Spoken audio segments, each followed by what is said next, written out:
Je m'appelle Anita Mushitsi. Je suis née au Rwanda, mais nous ne sommes pas restés longtemps au Rwanda. Mes parents ont dû s'exiler au Burundi parce qu'il y avait la guerre et qu'on cherchait à tuer les gens de mon ethnie. Voilà, donc j'ai grandi plutôt au Burundi. Et mon père était banquier au Burundi. On avait une vie assez choyée, on était bien, mais nous n'étions pas une famille religieuse. Alors, quand on était au Rwanda, justement, l'Église avait participé à ceux qui ont persécuté les gens de mon ethnie. Alors, dans ma famille, il y avait une certaine réticence par rapport à tout ce qui touche à la religion et à l'institution religieuse. Je ne me rappelle pas avoir une fois ouvert la Bible. Il n'y avait pas de Bible chez nous. On ne parlait jamais de la parole de Dieu, ni de ce que c'est que Dieu. Et c'était un temps où je me sentais rejetée par la société et très vite, je me suis réfugiée dans la danse. J'aimais beaucoup faire la danse et nous avons fait une équipe, un groupe de danse qui faisait des spectacles, on remplissait les salles au Burundi. Et à un moment donné, c'était vers l'âge de 17 ans où j'ai fait partie d'un groupe qui a été choisi pour aller faire des tournées en Europe. Et donc, ma vie au Burundi a été une vie partagée entre l'école et le monde du spectacle et tout ce qui vient avec le monde du spectacle, incluant des fêtes, des nuits blanches, la boisson. Et donc, j'ai vécu cette vie jusqu'à mes 22 années, quand j'avais 22 ans, et il y a eu la guerre au Burundi. Et avec la guerre au Burundi, ma famille ne pouvait plus rester là-bas. Et en même temps, il y avait la guerre au Rwanda. Le génocide et un temps où on a tué beaucoup de gens de mon ethnie. Et j'ai perdu en fait le reste de ma famille qui était là, dont ma grand-mère, mes tantes et mes oncles.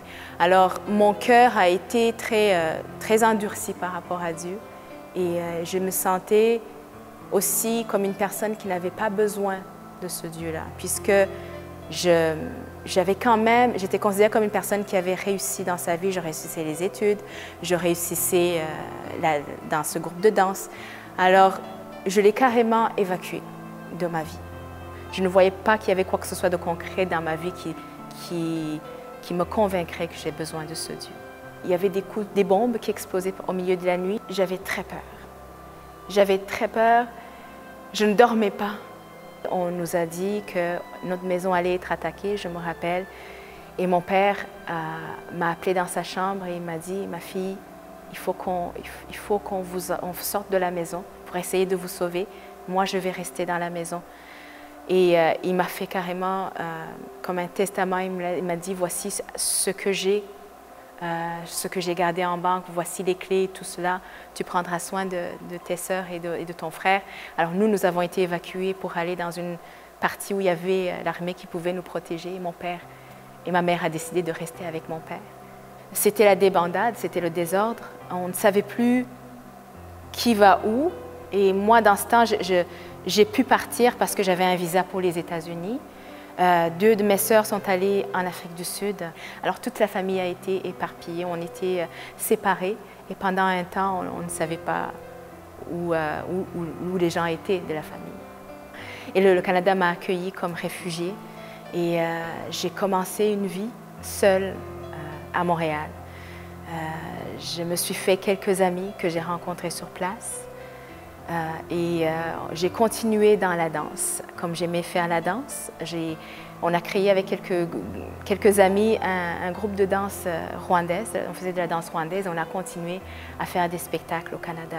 Et évidemment, avec le monde du spectacle, c'est le même mode de vie que j'ai continué, celui que j'avais au Burundi, un mode de vie de boisson. C'est une vie où je me sentais de plus en plus aller dans un genre de naufrage. Je sentais que ma vie n'avait pas de sens. Mais les gens autour de moi me considéraient toujours comme une personne qui avait quand même réussi, mais j'avais ce vide, j'avais ce besoin-là et je pensais me réfugier peut-être dans l'alcool, que ça serait une solution. Mais évidemment, ça n'a pas été une solution. À un moment donné, j'ai rencontré quelqu'un dans ma vie, un homme qui venait d'une famille qui prie, famille de personnes sauvées. Alors sa famille m'a invitée à aller à l'église. J'y suis allée pour la première fois, c'était un peu pour leur faire plaisir. J'y suis allée et je n'ai rien compris de ce qui se passait dans cette rencontre-là. Je me souviens que même la prédication, ce que le pasteur disait devant, je ne comprenais absolument rien. Et je suis retournée chez moi, je me suis dit, je ne vais pas retourner parce que pour moi, il n'y a rien. C'était comme un spectacle que j'étais en train de suivre. Mais quelques temps plus tard, une amie, une personne que j'avais rencontrée à cette église, m'a approchée et m'a dit « Reviens à l'église, on a une réunion intime. On aimerait que tu viennes. Ce sont des enseignements qu'on va donner. » Et moi, dans ma tête, je venais d'une famille très intellectualiste, très intellectuelle. On aimait bien les enseignements. Alors, je me suis dit, bon, s'il y a des enseignements, peut-être que ça sera intéressant. Et je suis allée ce soir-là. C'était une conférence.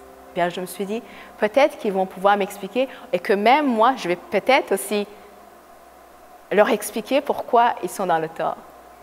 Alors, je suis allée dans ce sens-là, un peu pour leur dire que moi, je sais que ce qu'ils sont en train de dire, ce n'est pas vrai. Ils ont commencé, il y avait un temps de chant, ils étaient en train de chanter. J'étais restée assise sur ma chaise et à un moment donné, pendant le temps de chant, c'est qu'il y a eu quelque chose d'extraordinaire qui s'est passé.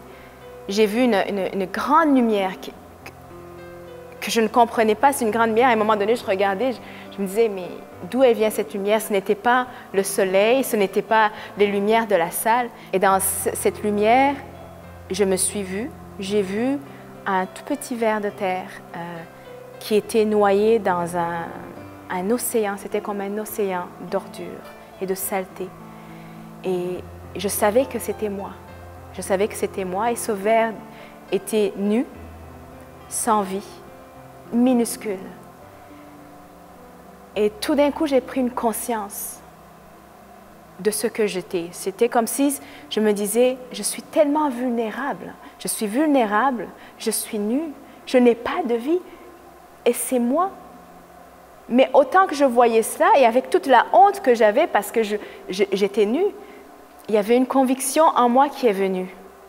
Comme une voix intérieure qui me disait, oui, c'est toi, mais je suis là. Je suis Jésus et si tu m'acceptes, si tu m'invites dans ta vie, moi je vais te donner la vie. Moi je vais te laver parce que tu es dans la saleté. Je vais te laver et je vais te couvrir.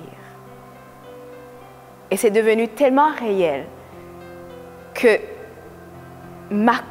j'avais une conviction que maintenant, malgré ce que j'avais connu comme succès, malgré ce que ma vie avait été jusqu'à ce jour-là, que je n'étais absolument rien. Quand je suis sortie de cette vision, il y avait un appel et je me souviens que j'ai sauté. Il y avait des gens qui étaient à côté de moi, j'ai couru devant et je pleurais, je disais, je veux que Jésus me lave, je veux que Jésus m'habille. Je suis nue. Et ma vie a été transformée depuis ce jour-là. Dans ce temps, je me voyais comme une star. Je pensais que je brillais. Je pensais que j'étais la personne qui était juste. Parce qu'aux yeux du monde, j'étais vraiment valorisée. Mais tout ça ne voulait rien dire devant Dieu. J'étais nue. Quand je suis sortie de l'assemblée ce jour, j'étais une nouvelle personne. Les gens autour de moi et l'entourage ils ont été choqués, complètement choqués et bouleversés. Mon père aussi l'a pris difficilement. J'ai grandi avec la conviction que ce qui était réel, c'est ce que je pouvais toucher, c'est ce que je pouvais sentir, c'est ce que je pouvais entendre de mes oreilles. Mais maintenant, je sais que la réalité, elle va bien au-delà de ça. Et il y a une réalité spirituelle que je peux dire. Et c'est dans ce domaine que j'ai rencontré Jésus. Mais depuis ce jour-là, je sais que c'est vrai, c'est réel et il est vivant. Jésus, c'est celui qui me réconforte. Jésus, c'est celui qui remplit le vide. Quand j'étais une exilée, une réfugiée, Jésus est venu me chercher et il m'a dit, viens, tu vas prendre part à mon royaume. Il est tout pour moi.